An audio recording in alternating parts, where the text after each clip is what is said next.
I'm David Jacoby. We are Jalen and Jacoby. What is it that we do? We make sure we give the people what they want.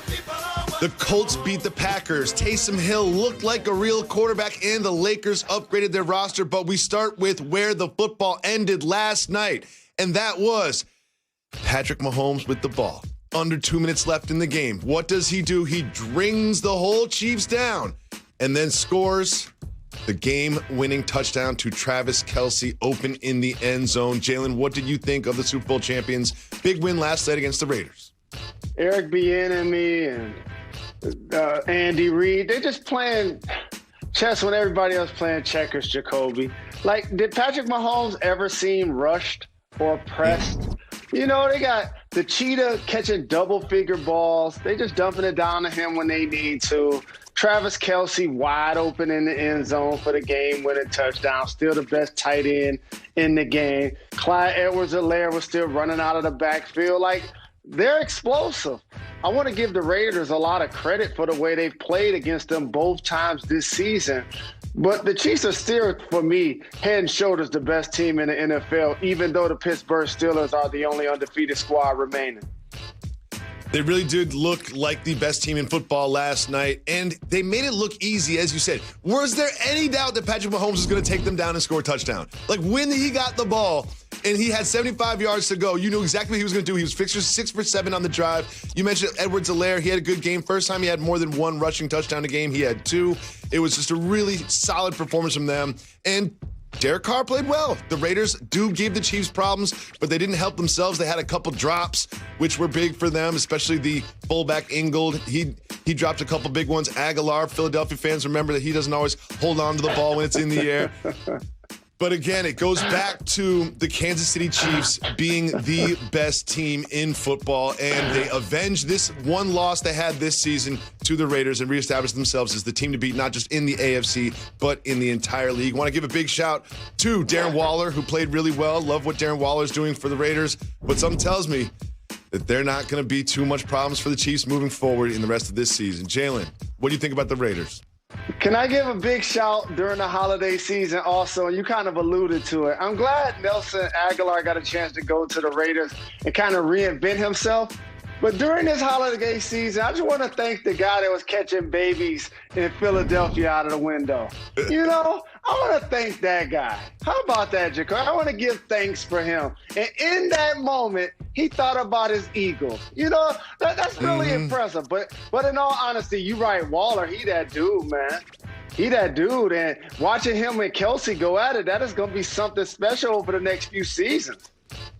Absolutely. There's also another game between two big teams, and that was the Colts against the Packers. You remember I predicted the Colts would win, and they did. They got a little help on this play here where Valdez-Scantling, just Valdez-Scantling in overtime in his own territory, doesn't have the ball in the appropriate hand, had it in his right hand instead of his left hand. That turnover led to a game-winning field goal you will see right here, which led to the Colts winning in overtime. Jalen, we've talked about it. They don't do it impressively, but they win games. The Colts have beaten the Titans last week, the Packers this week. They gave up 0 points in the second half to the Titans last week. They gave up 3 points to the Packers in the second half this week. What do you think about the Colts? You got to get a coach credit. And you know I lived there for 6 years, and Tony Dungy was their coach, and the Sheriff Peyton Manning was their QB. And to see them reinvent themselves with Phillip Rivers has been crazy. It's not like they throwing the ball all over the lot to T.Y. Hilton. They use multiple backs out of the backfield. But how many holding penalties can one team get, Jacoby? Like, seriously. Taylor ran the ball, seemed like 4 or 5 times. They got a holding penalty almost every time. They're trying to give the game away. Is that normal? Is that normal? I thought I was watching Benny Hill or the Three Stooges. Oh, like, seriously, how many holding penalties can one squad get within a 2-minute ratio? Is that a record? That has to be a record. So big shout to them for hanging on, but Packers had those couple of costly turnovers. And I got to say one more thing about the Packers. And I like how Williams has emerged out of the backfield and he gives them a great change of pace. But, dog, why don't they feed Adams and Aaron Jones? That's what I was thinking. Seriously, like they have a legit big three. I think Aaron Jones only ran the ball 10 times. Mm-hmm. They only target Adams 8 times. They should be feeding them like a Wu-Tang album and feeding them and feeding them and feeding them. They got Aaron Rodgers as the quarterback, dog. Don't get too cute, Green Bay. We know that you got some holes defensively, but those two guys should be getting fed. Absolutely, and the Colts have no holes defensively. They have looked like one of the best defenses, not just by the eye test, but also by the numbers. When you look at their numbers, they create turnovers. They don't give up yards. They don't give up points. They're led by Darius Leonard, who does a great job for them as well. They do a really good job. Big shout to the Colts, who seem to be one of the teams in the AFC that you don't want to play in the playoffs. Moving on to the Taysom Hill experiment. Jalen, they announced that Taysom Hill was going to play quarterback. Me and you watched the games together, and we're just staring at the screen like, is it really going to happen? Is it really going to happen? Is Taysom Hill going to actually play quarterback for the Saints? And he did, and he didn't look bad. He kind of settled in. He seemed like he targeted Michael Thomas every single time he dropped back. What do you think about the Taysom Hill experience in New Orleans? I'm happy that he got his first win. And in an era of quarterbacks that are just as impressive running the ball a lot of times as they are throwing the ball, it was good to see him get his opportunity. Pretty sure fantasy owners were happy to have a quarterback that also lined up and basically you could get points as a tight end. But here's what I'll say. How about Michael Thomas? He basically had the same productivity yesterday, Jacoby, that he had the entire season. Wow. The entire season, receptions and yards. Going into this game, he signed a major deal this offseason. He broke an NFL record in catches last year. Don't you find it a bit, I guess, odd that he can catch as many balls from Taysom Hill as he caught from Drew Brees all season? So that's got to be something that they got to clearly get ironed out moving forward. But Alvin Kamara, he's just consistent. Scored another touchdown, always finds a way to get into the end zone. Absolutely. And we also have to give a salute to the Saints defense that was in the backfield of the Falcons all day long. Cam Jordan had 3 sacks. They had 8 sacks as a unit. It was a really, really good performance from the New Orleans Saints. And I'm just shocked. Are they going to keep going with Taysom Hill? Are they going to keep going with Taysom Hill? You love I'm going to be drama. watching. I'm going to be watching. I'll tell you that much. Jalen, we have to talk. Uh-oh. I was watching the games with you yesterday, and we had an eye on one game, and it was the Detroit Lions against the Carolina Panthers, and you were watching that screen. You were just watching that screen intently, and it's an emotionally abusive relationship that you have with this team. They scored 0 points in the football game, Jalen. 0 points. They didn't score a point. A point.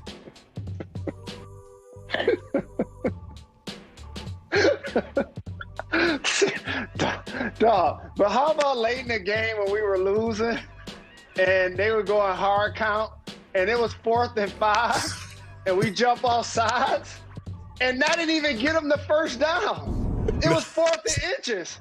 Say they it did a again. hard count and we jumped off sides again, dog.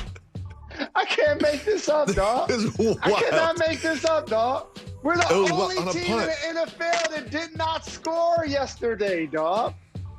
Dog, we have a veteran quarterback. It seems like 95% of his passes are 5 yards or less.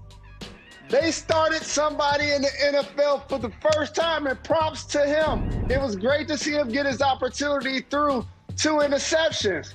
But can we compare Walker to Matthew Stafford, please? Is there a way to compare these 2 quarterbacks? Oh, yes, we can.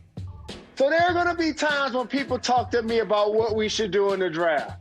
And like I told you, it's not that Matthew Stafford isn't a really good veteran quarterback, Jacoby, but we should be paying our quarterback $760,000, not $15.5 million if we're going to score 0 points on Sunday. Oh, my goodness, Jacoby. We were watching the game at the end when they lined up for that sympathy field goal just to get a number up on the scoreboard. It just goes left. Not even and we had close a to great close. double reverse pass to Marvin Jones. He catches it in the end zone. False start. Yep. Call False back. start. Call it back. Oh, that was hilarious. From a team that literally didn't score a point to a team that recently won the championship, and I'm talking about the Los Angeles Lakers. They did some retooling of the roster and some upgrades. What do you think about the additions that the Lakers put together? Take a look. Hey, man, I'm telling y'all something. With the Lakers, Rob Pelinka, LeBron James, Anthony Davis, and Rich Paul is doing to this league, shout to Jeannie Buss. It ain't fair, dog. It is not fair. LeBron James is coming for 6 championships. I know a lot of people tired of having that who's the GOAT argument, and he's sitting at 4 right now. But the Lakers are doing an amazing job of stacking the deck. They're really doing it. They added Montrezl Harrell and Dennis Schroeder in the same offseason. You do know that those are the top 2 people for 6 man in a year, along with Lou Williams, right? Yep. And they still have Anthony Davis, right? They added Marc Gasol. Just so when they play against the Joker or they go against another big guy, they have another big body. They still have 6 fouls. They add Wesley Matthews, a seasoned veteran. His dad won championships playing with Magic in the Lakers. Hey, man, I'm trying to tell you something. I like that many teams in the Western Conference have all NBA talented players that they can build around. So the Kings, they can sign Fox. Shout to the Utah Jazz. They still have Donovan Mitchell and Bogdanovich. Luka Doncic is there. There's so much young promise for so many teams and Phoenix Suns and all of that. But the Los Angeles Lakers continue to solidify themselves as head and shoulders the best team in basketball. Absolutely. And Jalen, the former MVP of the NFL, Lamar Jackson, did not look like it in a game against the Titans. We have that. Carson Wentz looking terrible too, and much more. We'll break it all down right after this. Stay tuned. You're watching Jalen and Jacoby. The South Street Seaport District of Manhattan, and brought to you by Chase. Welcome back to Jalen and Jacoby. Jalen, it is time for the segment where you decide what we discuss. It's time for Keep It Moving. Tang! Woo! Tang! If you want to discuss the topic, say hit the brakes. If not, we keep moving. And we start with 2 of the best teams in the AFC going head-to-head yesterday, the Titans and the Ravens. Hit the brakes on this one. It was Derrick Henry in the second half that took the Titans over the top to beat the Ravens. What do you think about this one? I just love old school bell cow running backs, and Derrick Henry fits the bill. Before the Baltimore Ravens, I mean, it was just a cosmic shift in the philosophy that they built as a franchise over the last maybe 15 or 20 years when they had Ray Lewis and Ed Reed and so many like physical football players who were just nasty and didn't allow other teams to hover around their logo and just run all over them to win the game. Like that's something that they're going to have to improve over the next few weeks. Well, you're obviously alluding to Malcolm Butler and Coach Harbaugh kind of getting in each other's faces before the game even started, hanging out on the logo. They took offense to it. What do you think about this little back and forth before the game? Well, it's never good for your football team when your head coach is like the toughest guy standing up for actually what's happening with the organization. That's the disconnect. I need to see more Baltimore Ravens over there. And so, again, like, an identity that they have is something that they can tap into, and I have confidence that they could get back into being. But starting this season, I felt like it was the Kansas City Chiefs and the Ravens, and now the Ravens have to find a way to pick themselves back up and put themselves in contention. Yep, they have been outrushed. The Ravens, that running offense has been outrushed in 4 of the last 5 games. That needs to change. Jalen, one team just keeps on winning in the AFC. That is the undefeated Steelers, who went up against the Jags. The breaks. Jalen, they haven't lost a game all season long, yet I don't consider them the best team in their own conference. Why do I constantly disrespect the Steelers? I came through the door, Jacoby. I said it before. Why don't they get out a blank check and just give it to Mike Tomlin? Like, seriously, Jacoby, the job that he's doing with that team is outstanding. To the point when they got Fitzpatrick last year, people thought that they should have been trying to tank. And then when he went 8-8 with Duck Hodges and a couple of other guys, that people were like, all right, they're going to turn the corner. But for them to get Big Ben back, develop the receiver core the way they have, and be undefeated, It is just outstanding for a team that we know is going to play physical. And we know ain't nobody going to be trying to hover around the logo at midfield for the Pittsburgh Steelers without getting the Pittsburgh Steelers upset about it. Jalen, the Cowboys got to win against the Vikings. Keep moving or hit the brakes. We do not need to troll or force Cowboy topics for relevancy. Keep it moving. We keep it moving. We keep it moving. The Eagles went down to the Browns in a wet one. Jalen, keep moving or hit the brakes. Hit the brakes. What's going on with Carson Wentz, Jalen Rose? What is going on with Carson Wentz? Explain this to me. Carson Wentz, we were watching the game, Jacoby, and he throws a couple of those, I guess, lollipop, blimp-type footballs like that I can intercept. Like, seriously. Like, the difference between players that's on defense, in particular the backfield versus wide receivers, is sometimes they don't have great hands. It seems like when Carson Wentz throws it up there, they picking that off, dog. There's the helium balls he throwing out there. Yeah, when Russell Wilson does it, it looks different. You know, when Russell Wilson puts the air under those short passes, and one of his receivers just runs right under it. When Wentz does it, someone runs right under it, but they're wearing the wrong uniform. And it happened time and time again. Now, you can say it was wet, but this has been a problem for Wentz all season long. And I want to give a salute to the Browns, who somehow get bad weather in Cleveland every single Sunday and make the most of it. Moving on to an interesting game between the Dolphins and the Broncos. Keep moving or hit the brakes. Brian Flores, you touched all of the right buttons this year. You cannot be benching Tua. You cannot be benching Tua. Keep it moving for now. We keep it moving. We keep it moving. We have some bad news from some bad football teams that went head-to-head. Bengals and the football team. Keep moving or hit the brakes. Good to see Alex Smith back out there. Get well soon. Joe Burrow, keep it moving. Jalen. We keep it moving.